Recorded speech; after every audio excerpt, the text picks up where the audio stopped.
एक घना जंगल था जहाँ हर तरह के पक्षी रहते थे। तोते, कबूतर, मोर, गरुड़ और बाज। हर सुबह पूरा जंगल चहचहाट से गूंज उठता था। उसी जंगल के एक कोने में एक छोटा सा घोंसला था जिसमें रहती थी एक कमजोर सी चिड़िया। उसका नाम था चिनी। चिनी बाकी चिड़ियों में से बिल्कुल अलग थी। उसके पंख कमजोर थे।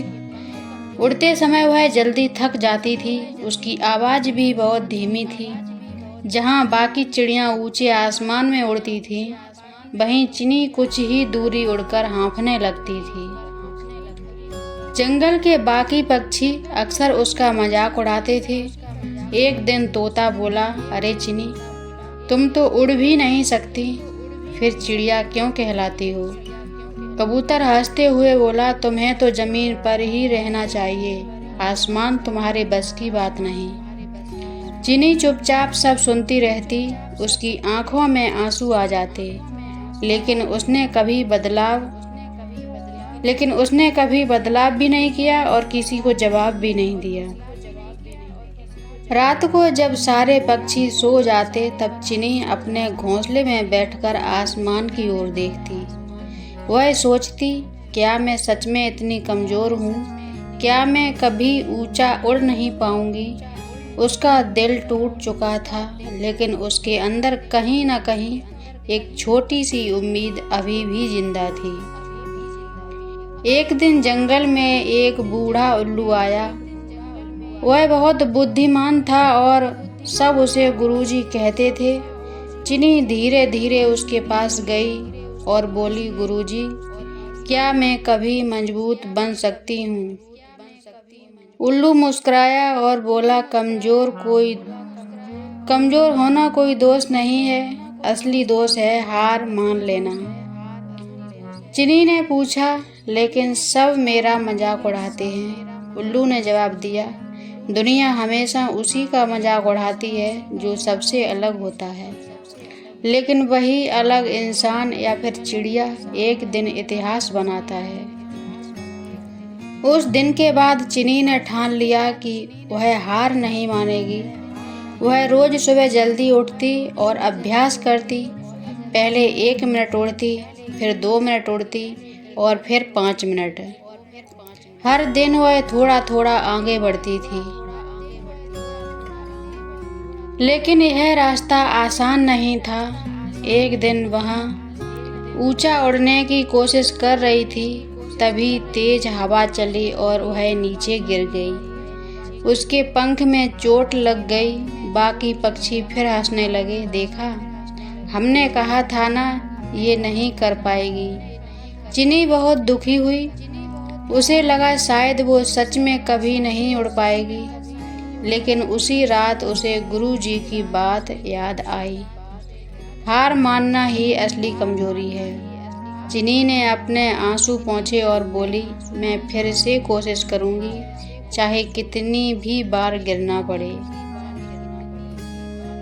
अगली सुबह सूरज की पहली किरण के साथ चिनी फिर से उड़ने लगी। इस बार उसके पंखों में दर्द था, लेकिन उसके दिल में हिम्मत पहले से कई ज़्यादा थी। उसने तय किया कि वह पहले छोटे छोटे लक्ष्य हासिल करेगी। पेड़ की पहली डाल तक उड़ना, फिर दूसरी डाल, फिर तीसरी। हर छोटी जीत उसे और मजबूत बनाती गई। धीरे धीरे जंगल के बाकी पक्षियों ने नोटिस करना शुरू किया। अरे, ये चिनी तो अब पहले से ज़्यादा उड़ने लगी है। तोता बोला, कुछ तो बात है इसमें। अब चिनी पहले वाली कमज़ोर चिड़िया नहीं रही थी। उसकी मजबूत उड़ान हो चुकी थी। उसका आत्मविश्वास बढ़ गया था। उसकी आंखों में अब डर नहीं, चमक थी। एक दिन एक जंगल में बड़ा सा तूफान आया।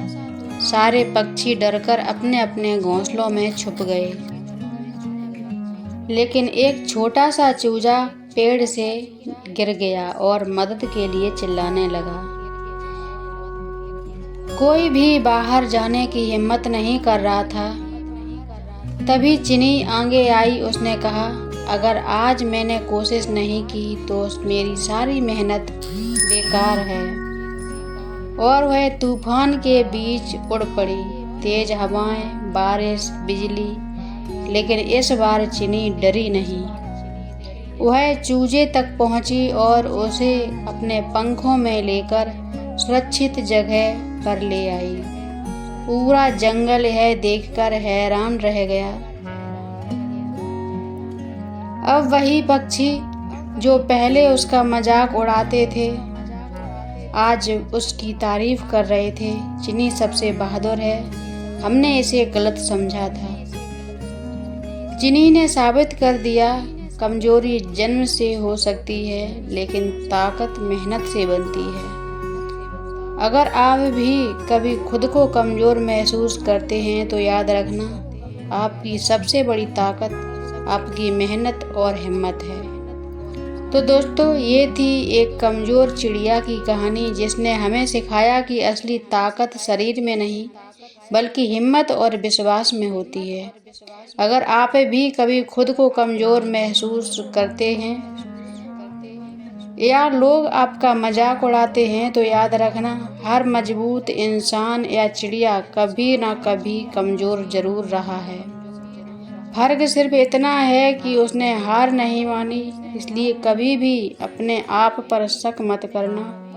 आपके अंदर भी वो ताकत है जो आपकी ज़िंदगी बदल सकती है।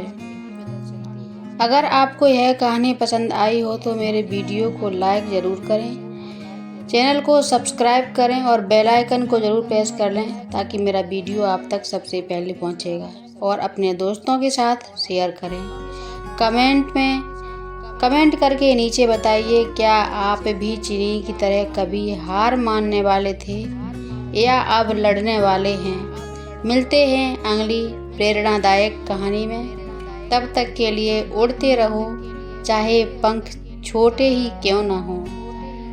राम राम जी।